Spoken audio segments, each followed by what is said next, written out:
Kannan and Mridula 3 பேரும் பிரிச்சுட்டோம். ஏன்னா நேர மேலாண்மை ரொம்ப அவசியம் என்பது பாலுத்தோழரோட கண்டிப்பான விஷயம். அப்போது ஒருத்தரும் ரிப்பீட்டடாக இல்லாமல் இருக்கணும்னு சொல்லிட்டு புத்தகங்களை வாசிச்சிட்டோம்.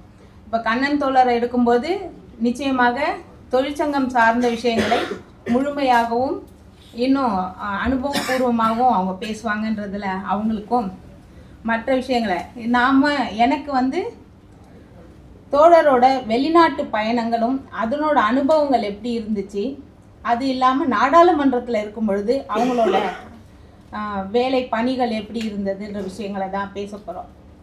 ஆனால் பொதுவாக புத்தகத்தை நம்ம எடுத்து முதல்லேருந்து எனக்கு முன்னே பேசின அவங்க பத்ரி தோழர் சொன்ன மாதிரி தான் துவங்கியதிலிருந்து எனக்கு பின்னாடி இருக்கிற பகுதிகள் பணிக்கப்பட்டிருந்தாலும் அதை முதல்லேருந்து வாசிக்கும்பொழுது ஒரு 200 பக்கம் வரைக்கும் தொடர்ச்சியாக வாசிச்சிட்டே இருந்தேன். அப்புறம் நானாக ஸ்டாப் பண்ணிவிட்டு பின்னாடி படிச்சுட்டு அதுக்கப்புறம் நடுவில் வரலாம் அப்படின்ற மாதிரி தான் ஆரம்பித்தோம். பொதுவாக கம்யூனிஸ்ட் தோழர்களோட வாழ்வியல் ஆரம்ப காலங்களில் எத்தனை சிரமங்களுக்கு உட்பட்டு இருந்தது அப்படின்றத தோழரும் ரொம்ப அருமையாக பகிர்ந்திருப்பாங்க. அதில் பல விஷயங்களை ஏன்னா அதை பற்றி சார்ந்து பேசுகிறவங்க பேசிடுவாங்க. எனக்கு ஒரு சில விஷயங்கள் மட்டும் அது ரொம்ப வாசிக்கும் பொழுது ஒத்து போன மாதிரி அந்த காலகட்டங்களை கடந்து வந்த மாதிரி இருந்தது. தோழர் ஒரு முறை சென்னைக்கு அவசிய பணியாக போகணும் அப்படின்னும்போது அவங்க இணையர் விஜயா தோழர் சொல்கிறாங்க, அரிசி இல்லை அப்படின்றாங்க. நாளைக்கே வந்துடுவேன் அப்படின்னு சொல்லி கிளம்புறாங்க தோழர். ஆனால் நாளைக்கெல்லாம் வர முடியாது, நமக்கு தெரியும் அது 2 நாள் 3 நாள் ஆகும். இவருக்கு திரும்பி வரும்போது தான் அடடா அரிசி இல்லைன்னு சொன்னாங்களே அப்படின்ற நினைவோடு எப்படி சமாளித்தேன்னா சொல்லுவாங்க, தோழர் அவங்களும் அவங்க வீட்டில் இருந்த இணையரும் அரிசி காய்கறி எல்லாம் வாங்கிட்டு கொடுத்து இதை வச்சு சமாளிச்சுக்கோங்க அப்படின்னு சொல்லிட்டு போனாங்க. கருப்பன் அதான் பெயர்கள் எல்லாம் அவங்க பேசிடுவாங்க. அவங்க அதாவது தோழர்கள் வீடுன்றது அந்த ஒருத்தர் கிடையாது, அந்த தோழமை என்ற வார்த்தைகள் அடங்கி இருக்கும் அனைவரும் அந்த கம்யூனிஸ்ட்காரர்கள் அந்த குடும்பங்களை கவனித்து கொள்வார்கள் அப்படின்ற விஷயம் ரொம்ப ஆழமாக பதிஞ்சுது. அதே மாதிரி பல விஷயங்களை அவர் கடந்திருப்பார். இது எப்படி தோழமை உணர்வுகள் அந்த இளமை காலம் 58 அவர் முதல்ல வேலைக்கு போனதுலேருந்து என்னோட சங்கப்பணி துவங்கிருச்சின்னு சொல்லுவார். ஒரு 16 வயது இளைஞராக தான் அங்கே உள்ள என்ட்ரி ஆகுறாங்க. எப்படி படிப்படியாக வளர்கிறாங்க. ஒவ்வொரு தொழிற்சங்கங்களுக்குள்ளேயும் எனக்கு தொழிற்சங்கத்தோடனா பெரிய ஏன்னா தொழிற்சாலைகளிலேயோ நிறுவனங்களையோ பணியாற்றிய இது கிடையாது. அப்போ இதில் வாசிக்கும் பொழுது பொதுவாக மற்ற நான் சிஐடி தோழர்களை சந்திக்கும் பொழுது அவர்கள் சொல்லும்போது எப்படி இதுக்கு எழுதுகிறாங்க, அந்த நோட்டெல்லாம் எழுதுவாங்க கேஸுக்கு போகும்போதெல்லாம் அது கேட்டு தெரிந்து கொள்ளும் உணர்வு தான் எனக்கு அதிகம். இந்த புத்தகத்தில் வாசிக்கும் பொழுது தான் இவர் பணிபுரிஞ்சது ஒரு இடம்தான், ஆனால் தொழிற்சங்க தலைவராக பல இடங்களில் வேலை பார்க்கும்போது கூட ஒவ்வொரு நிறுவனத்திலும் உள்ளார என்ன மாதிரி பணி போகுது. இப்போ சர்க்கரை ஆலைனா சர்க்கரை ஆலையிலேருந்து எப்படி பாகு பிரிக்கிற இடத்துல எப்படி வேலை நடக்கும், அதை ஒயிட்னர் பண்ணும்போது அந்த இடத்துல எந்த வேலை நடக்கும், அப்போது ஆட்டோமேட்டிக் மிஷினரி வந்தபோது எப்படி வேலை இழப்புக்கு தொழிலாளர்களை வேலையிலேருந்து எடுத்தாங்கன்னா அந்த இடத்துல எப்படி அவங்கள ரீப்ளேஸ் பண்ணுறதுக்கு நம்ம போய் தொழிற்சங்கத்தோட பேசணும். அந்த மாதிரியான டாக்டிக்ஸை ஒவ்வொரு நிறுவனத்துக்குமே சொல்லியிருப்பாங்க. அப்போது ஒரு தொழிற்சங்க தலைவராக ஒரு தொழிற்சங்க உறுப்பினராக இருக்கும் ஒவ்வொருவரும் அந்த நிறுவனத்தின் பணிகள் அனைத்தையும் தெரிந்து கொண்டால்தான் நாம் நிர்வாகத்தில் போய் உட்கார்ந்து பேசும் பொழுது அப்பொழுதுதான் நமக்கு அதெல்லாம் முழுமையாக நம்மளால் அப்படி நின்று பேசுறது இருக்கு இல்லையா, அதில் தான் நிர்வாகம் பணியும். அந்த விதத்தை அந்த டாக்டிசமை தன்னுடைய மூத்த தோழர்கள்கிட்ட இருந்து உன்னிப்பாக கவனித்து தவறு பண்ணும்போது திட்டுறதையும் வாங்கிட்டு அந்த விமர்சனங்களையும் கடந்து அதை அடுத்த முறை நேர்படுத்திக்கிட்டு போகிறது எல்லாத்தையும் ரொம்ப அப்பட்டமாக நேர்மையாக அவங்க சொல்லி இந்த புத்தகத்தில் பதிஞ்சிருந்தது அந்த தொழிற்சங்க ஒரு தொழிற்சங்க உறுப்பினர்னா எப்படி இருக்கணும் அப்படின்றத இந்த புத்தகம் வாசித்த பொழுது உணர்ந்து கொண்டேன். இந்த மாதிரி தான் அந்த நீங்கள் போனீங்கன்னா 250 பக்கத்துக்கு மேலே தொழிற்சங்கத்தை பற்றி தான் பேசிகிட்டே இருப்பாங்க. எனக்கு சொன்னேன் 12 வருஷம் நாடாளுமன்ற உறுப்பினரை விட இவங்க ஒரு தொழிற்சங்கவாதியாக தான் தொடர்ந்து இருக்கிறாங்க அப்படின்றத உணர்ந்தவொடனே ரொம்ப சந்தோஷமாக இருந்தது. அவங்களோட வெளிநாட்டு பயணங்களை பார்த்தோம்னா 1985 ஆரம்பிக்குது அவரோட வெளிநாட்டு பயணம். செக்கோஸ்லோவியாவுக்கு தான் ஃபஸ்ட்டு போகிறாங்க. அதுலேருந்து 2018 வரைக்கும் கிட்டத்தட்ட ஒரு 14 நாடுகளுக்கு பயணம் பண்ணியிருக்காங்க. நாடுகள் பேர் தான் 14. அப்போ அவங்களை போன பயணத்தை பார்த்தோன்னா ஒரு 20 முறை போயிருக்காங்க. இந்த 14 நாடுகளுக்கும் 3 விதமான இதில் வந்து போயிருக்காங்க. ஒன்று நாடாளுமன்ற உறுப்பினர் அப்படின்ற அந்த தலைப்பில் ஊர்களுக்கு பயணம், இன்னொன்று சிஐடி தொழிற்சங்கவாதியாக பயணம், அப்புறம் கட்சியோட உறுப்பினராக பயணம் அப்படின்னு சொல்லி அவங்க போயிருக்காங்க. அப்போ ஒவ்வொரு நாட்டுக்கும் போகும்பொழுது இப்போ சிஐடி சங்க தலைவராக போகிறாங்கனாக்கா அந்த சிஐடி சங்கத்தோட 50வது பொன்விழா ஆண்டாக இருக்கும், இல்லாட்டி அதோட வந்து ஏதாவது வந்து உச்சி மாநாடாக இருக்கும். இப்படியான நிகழ்வுகளில் போகிறதுல இங்கே நம்ம சிஐடி சங்கவாதியாக போகும்பொழுது எல்லா இடங்கள்லையும் தோழர் வந்து பேசியிருக்காங்க. அதெல்லாம் அந்த புத்தகத்தில் பதிஞ்சிருக்காங்க. நாடாளுமன்ற உறுப்பினராக போகும்போது தான் ஒரு சிக்கல் இருக்குது. ஏன்னா அரசு தரப்பில் போகும்போது நாம் ஒரு பார்வையாளராக தான் போக முடியும்.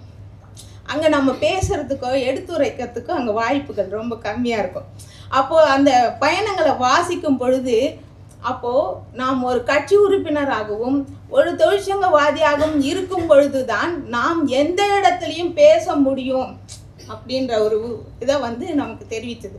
நாம் என்னதான் இருந்தாலும் இந்திய நாட்டின் நாடாளுமன்ற பதவியிலேயே கூட இருந்தாலும் பிற இடங்களில் நம்ம போகும்பொழுது நம்மளோட ரெப்ரசன்டேஷன் என்னவா இருக்கோ அந்த ரோல் மட்டும்தான் நம்ம பண்ண முடியும் அப்படின்ற விஷயங்கள்லாம் புரிஞ்சுது.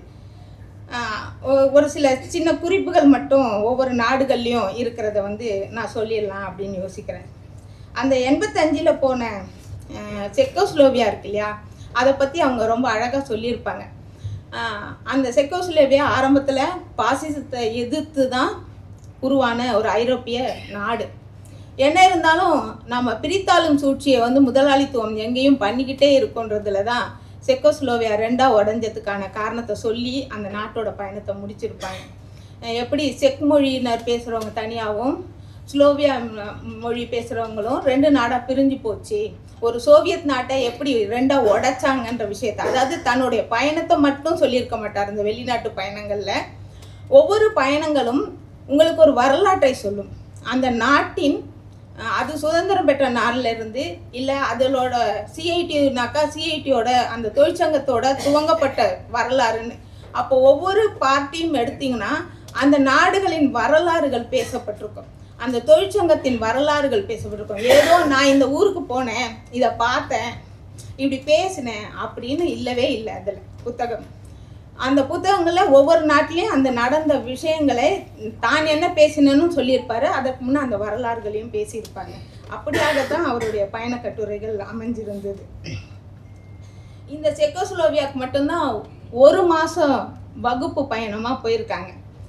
அந்த 1 மாதத்தில் கொஞ்ச நேரம் ஒரு குறிப்பிட்ட நாட்கள் வகுப்புகள் நடந்தது. அதுக்கப்புறம் இவங்க ஊர் சுற்றி பார்க்குற விஷயங்கள் நடந்தது. அதுக்கப்புறம் இவங்க அந்த பார்வையிடுறதுலேயே எங்கெல்லாம் போகலாம், நம்மளாம் நினச்சோம்னா ஏதாச்சும் இங்கே இப்போ ஒரு ஊருன்னா என்ன நினைப்போம், சுற்றி பார்க்குற இடத்த தானே பார்க்கணும்னு நினைப்போம். இவங்க அங்கே ஷெட்யூலில் போடுறாங்க, இந்த ஊரில் இருக்கிற பள்ளிக்கூடங்களை நாங்கள் பார்க்கலாமா, இந்த ஊரில் இருக்கிற அருங்காட்சியகம், இப்படியாக அவர்களுடைய பயணங்கள் திட்டமிடப்படுது. அங்கே போய் ஒவ்வொன்றத்தையும் அவங்க பார்க்குற விஷயங்கள் எல்லாம் அவ்வளோ இதுவாக வந்து நீங்கள் அதை வாசிக்கும் பொழுது நமக்கு அந்த காட்சி வந்து படுகிற மாதிரியான எழுத்து வந்து அதில் ரொம்ப சிறப்பாக இருந்தது. இந்த செக்கோஸ்லோவியாவிலேருந்து பிரதிநிதியாக தானே இவங்க போயிருக்காங்க. அப்போது பல நாடுகள்ல இருந்தும் பிரதிநிதிகள் அங்கே வந்திருக்காங்க. ஒரு நாட்டு மால்டாவிலேருந்து வந்த இளைஞர்கள் மட்டும் கொஞ்சம் இளைஞர்களாக இருக்கிறதுனால அவர்களுக்கே உரிய தன்மையோட அந்த அரங்கில் வந்து நடந்துக்கிட்டு இருக்காங்க. அப்போ இவங்களுக்கெல்லாம் அது முகம் சுளிக்கிற மாதிரியான ஒரு விஷயமா இருந்தது. அந்த இளைஞர்கள் வந்து கிளம்புனப்போ இவங்க எல்லாரும் ஒரு நிம்மதி பெறப்பாரா கிளம்பிட்டாங்கப்பா, தொல்லை ஒழிஞ்சுது, இனிமேல் கொஞ்சம் சந்தோஷமாக இருக்கலாம் அரங்கில் அப்படின்னு நினைக்கும் போது, ஒவ்வொரு நாட்டுக்கும் நமக்கு போகும்போது மொழிபெயர்க்கவும் நம்ம கூட ஒரு உதவியாளராக இருப்பாங்க இல்லையா, அவர் நீங்கள் ஏன் இப்படி சொன்னீங்க அப்படின்னு இவங்களை கேட்டிருக்காங்க. அவங்க இப்படிலாம் நடந்துக்கிட்டாங்கல்ல அப்படின்றதுக்கு அந்த உதவியாளர் சொல்லியிருக்காரு, இளைஞர்கள் தானே ஆரம்பத்தில் வரும்போது அவங்க அப்படித்தான் இருப்பாங்க, இந்த இயல்புகளை எல்லாம் பண்படுத்த வேண்டியது தான் நம்முடைய கடமை. காலங்கள் வரும் பொழுது அவர்களும் பண்பட்டு உண்மையான கம்யூனிஸ்ட்வாதிகளாக மாறிவிடுவார்கள் அப்படின்னு அவர் சொல்லும் பொழுது, அப்போது ஒரு அந்த மாதிரி இருக்கிற இளைஞர்களை நாம் எப்படி அணுக வேண்டும்ன்ற ஒரு புதிய சிந்தனை கிடைச்சிதுன்றதை ஓப்பனாக ஒத்துக்கிறாங்க. அதுதானே நம்மளே கூட இப்போ பார்ப்போம்ல, டக்குன்னு பையன் எழுந்திரிச்சு ஏதாவது பண்ணினானா என்னது அராத்து மாதிரி இருக்கு அப்படின்ற ஃபீலில் நாம் அவர்களிடமிருந்து விலகி விடுகிறோம். அப்படின்னா விலகக்கூடாதுன்றது இந்த ஒரு படிப்பினை கொடுத்ததா அதில் பதிவு பண்ணியிருப்பாங்க. அது ரொம்ப நமக்கும் இப்போ நாம் எப்படி நடந்து கொள்ள வேண்டும் அப்படின்ற ஒரு விஷயத்த அவங்க உணர்ந்துக்கிட்ட மாதிரி நம்மளுக்கும் அது உணர்ந்த ஒரு படிப்பினையாக அமைஞ்சிருந்தது. அதுக்கப்புறம் எகிப்தை பற்றி சொல்லியிருந்தாங்க. எகிப்தில் அங்கே தொழிற்சங்கம் ஆரம்பித்த 100ஆண்டு விழாவில் போய் பங்கேற்கிறதுக்காக போயிருக்காங்க. அங்கே போயிட்டு பேசுகிறதுக்கான வாய்ப்பு இருந்து பேசினாங்க. எகிப்துனாலே நமக்கு எல்லாருக்கும் ஞாபகம் வருது, பிரமிடு தான் ஞாபகம் வரும். இவங்க ஒப்பிட்டு சொல்லியிருக்காங்க, எகிப்தில் பிரமிடு பூமிக்கு மேலே இருக்கும், எங்கள் இந்தியாவில் பிரமிடை தாழியாக வச்சு பூமிக்கு அடியில் புதைச்சிருவோம். ஆனால் 2 இடத்துலையுமே மனுஷங்களுக்கு இறந்த பின்னாடி இருக்கிற அந்த நம்பிக்கை அப்படின்னு சொல்லிட்டு ப்ராக்கெட்டில் மூட நம்பிக்கை இது இருந்துட்டு தான் இருக்குது உலகம் ஃபுல்லாக. இதை எப்படி கடக்கணும்னு பார்க்கணும். நம்ம பிரம்மாண்டத்தை மட்டும் பார்க்கறது இல்லை, இந்த மூட நம்பிக்கைகளை எப்படி இது பண்ணணும் அப்படின்ற விஷயம். அதாவது ஒரு விஷயத்தை வரலாற்று சின்னமாகவும் அருங்காட்சியமாக உலகத்துக்கே எகிப்துன்னா நினைவுக்கு வர விஷயத்தை இப்படியாக ஒரு ஒப்பீடு சொல்லி அது மூட நம்பிக்கையின் சின்னம் அப்படின்றத பதிவு பண்ணுறாரு. அதுதான் முக்கியம்.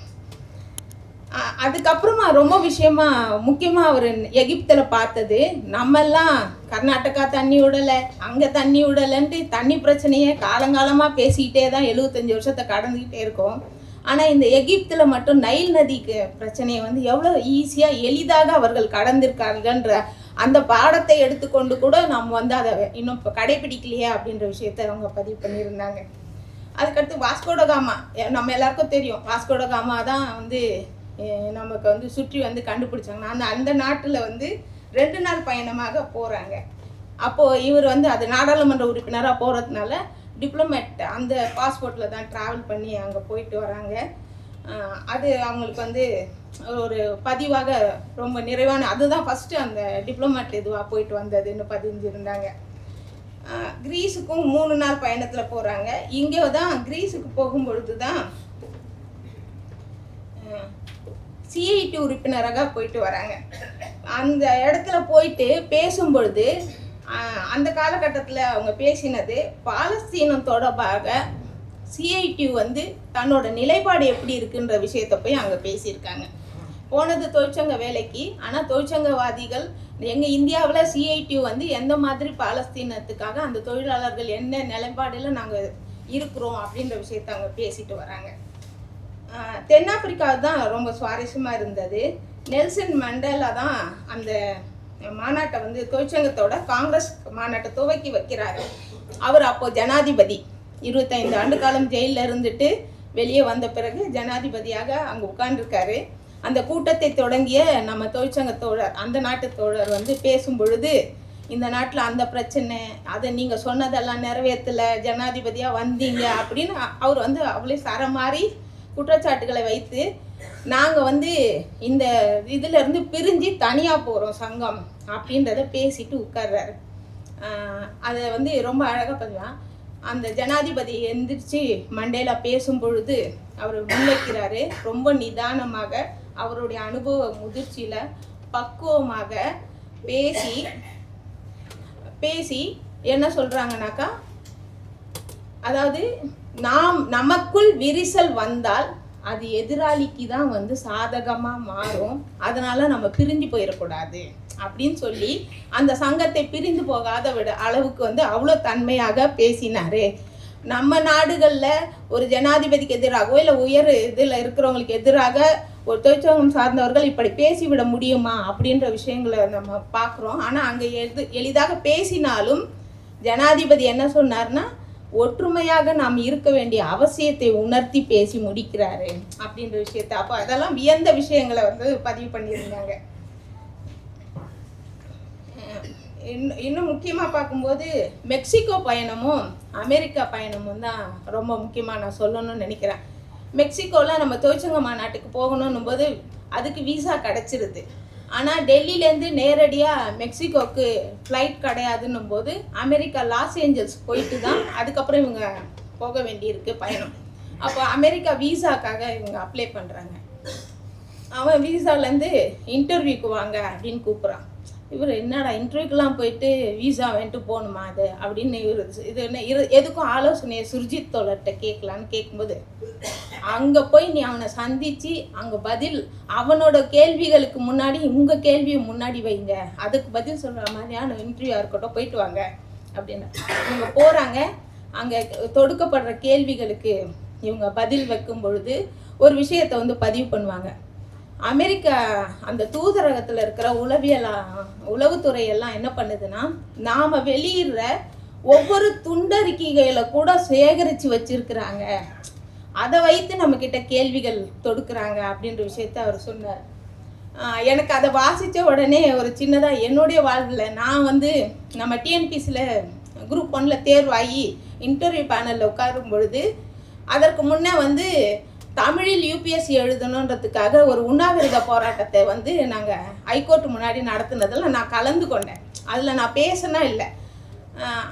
அப்போ கேட்குறாங்க, இன்டர்வியூ பேனலில் இருக்கவங்க கேட்குறாங்க, நீங்கள் போராட்டங்கள்லாம் கலந்துப்பீங்க போல இருக்கு அப்படின்னு ஒரு கேள்வி. எனக்கு ஒரே ஆச்சரியம். நான் சொன்னேன், ஆமாம், ஒரே ஒரு இதுக்காக எங்களுக்கு அவசியமான ஒன்று தாய்மொழியில் பரீட்சை எழுதணுன்றதுக்காக உட்கார்ந்தோம், நான் அதிலெல்லாம் பேசலையே அப்படின்றேன்.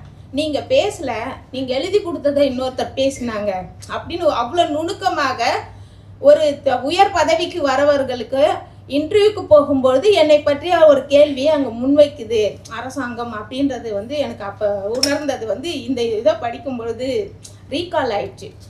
அப்போது எந்த இடங்களில் எப்படியெல்லாம் நாம் கவனிக்கப்பட்டு கொண்டிருக்கிறோம் அப்படின்ற விஷயத்தை வந்து எனக்கு இது நினைவூட்டியது. அதை மாதிரி அந்த ஒவ்வொரு நாடுகளும் சொன்னாலும் கடைசி இலங்கைக்கு 3 முறை பயணம் போயிருக்காங்க. இருந்தாலும் அர்ஜென்டினாவோட G20 மாநாட்டுக்கு போனதையும் ரொம்ப இதுவாக பேசியிருப்பாங்க. அதில் இவங்களுக்கு பேசுறதுக்கான வாய்ப்பு இருந்தது. வளர்ச்சி பற்றி எப்படி வரும் அப்படின்னு பேசும்பொழுது இவங்க அங்கே வந்து அதுதான் நாம் அப்படின்றத பிரதிபலிக்கிற மாதிரி பண மதிப்பிழப்பு வந்து எப்படி நம்ம வளர்ச்சியை பாதிச்சுதுன்றதை அங்கே பேசிட்டு கூட போன பிஜேபி வந்து எழுந்துச்சு கத்துறான், இப்படியெல்லாம் பேசுங்க, எதாக இருந்தாலும் நான் பதிவு பண்ணுறதை நான் பதிவு பண்ணுவேன், அதுதான் நான் கம்யூனிஸ்ட் அப்படின்றத வந்து பதிவு பண்ணிட்டு வராங்க. இப்படியாக தான் அவர்களது வெளிநாட்டு பயணங்கள் இருந்து நாடாளுமன்றத்துக்கு போனாக்கா 12 வருஷம் 2 டேர்ம்லேயும் ஒவ்வொரு விஷயங்களும் அங்கே இருக்கிற நிலை கமிட்டிலையும் அவர் இருந்திருக்காரு, செலக்டட் கமிட்டிலையும் இருந்திருக்காரு. Standard committee and selected committee 2 கமிட்டிலையும் அவங்களோட பார்த்து இருந்திருக்கு. அதில் ஒவ்வொன்றா நாடாளுமன்ற முடிச்சிருவேன், ஏன்னா இது ரொம்ப கம்மி தான், 2 minutes தான். நாடாளுமன்ற தோழராக இருக்கும் பொழுது முதல்ல ஒரு நாடாளுமன்றம் புதியதாக உருவாகுறாங்க அப்படின்னாக்கா அவங்களுக்கு பயிற்சி கொடுப்பாங்க. ஒரு நாடாளுமன்றத்தோட நடைமுறை என்ன, எப்படி நடந்துக்கணும், எப்படி பேசணும், என்ன விஷயங்களை முன்வைக்கணும் அப்படின்ற விஷயங்களெல்லாம் மூத்த உறுப்பினர்களை கொண்டு ஒரு பயிற்சி அளிப்பார்கள் அப்படின்ற விஷயத்த வந்து ரொம்ப டீட்டெயிலாக இந்த பயிற்சியுடன் சேர்ந்து நாம் தேடி எப்படியெல்லாம் படிக்கணும், அங்கே இருக்கிற லைப்ரரிஸ் வந்து நமக்கு தேவையான டாக்குமெண்ட்ஸை கொடுத்தா வேணும்னு சொன்னால் எப்படி கொண்டு வந்து கொடுப்பாங்க, இதெல்லாம் நாம் எப்படி பயன்படுத்தணும், ஒரு எம்பியாக எலெக்ட் ஆகி போனாக்கா என்ன நடைமுறைகள்ன்றதெல்லாம் ரொம்ப டீட்டெயிலாக ஒரு சொல்லியிருக்கிறது வந்து எல்லாருக்குமே வந்து கற்றுக்கொள்ள வேண்டிய ஒரு பாடமாக அந்த இது அமைஞ்சிருந்தது. நிதித்துறைக்கான குழுவில் தோழர் வந்து அதில் ஒரு மெம்பராக இருந்தாங்க. அப்போது நிதித்துறையில் இருந்துன்னா அதில் பல விஷயங்கள் இருக்கும். ஆனால் அதில் குறிப்பிட்டு நம்ம தெரிஞ்சு எல்லாருமே வந்து ஒரு ஸ்டாட்டிஸ்டிக்கல் அப்படின்னு சொன்னோம்னா புள்ளி விவரம் கொடுக்கறத பற்றி நம்ம புள்ளி விவரங்களை பேசுறது பெருசு இல்லை, அந்த புள்ளி விவரங்கள் எப்படி உருவாக்கப்படுகிறது தெரிந்து கொண்டு பேசுவது அவசியன்றதை ரொம்ப அழகாக பதிவு பண்ணியிருந்தாங்க. அதுக்கு உதவி செய்தவர்கள் வந்து ஒரு லிஸ்டே கொடுத்துருப்பாங்க, யாரெல்லாம் வந்து எனக்கு அந்த சமயத்தில் வந்து உதவி பண்ணி இந்த பண மதிப்பிழப்புலாம் வரும்போது நான் பேசுகிறேன். தேங்க்யூ. அந்த மாதிரியான விஷயங்கள் எல்லாம் நமக்கு சொல்லியிருந்தாங்க. அதே மாதிரி வனத்துறை சட்டத்தில் வந்து பழங்குடிகளை வெளியேற்றிட்டாக்கா அவங்களுக்கான நிலத்தை வந்து அதே அளவு நிலத்தை வழங்கணுன்றதுக்கு வந்து நேரடியாக நம்ம போய் அப்போ பண்ண முடியாது. ஏன்னா அப்போ தோழர் வந்து மெம்பர் கிடையாது, பிருந்தா தோழர் மூலமாக அது பேசப்படுது. அதை வந்து அங்கே அவங்க முன்வைக்க முடியலன்னும் போது இங்கே வந்து கலைஞர்கிட்ட பேசி ராசா மூலமாக அது முன்வைக்கப்பட்டு அதை வந்து முடிச்சு வைக்கிறாங்க.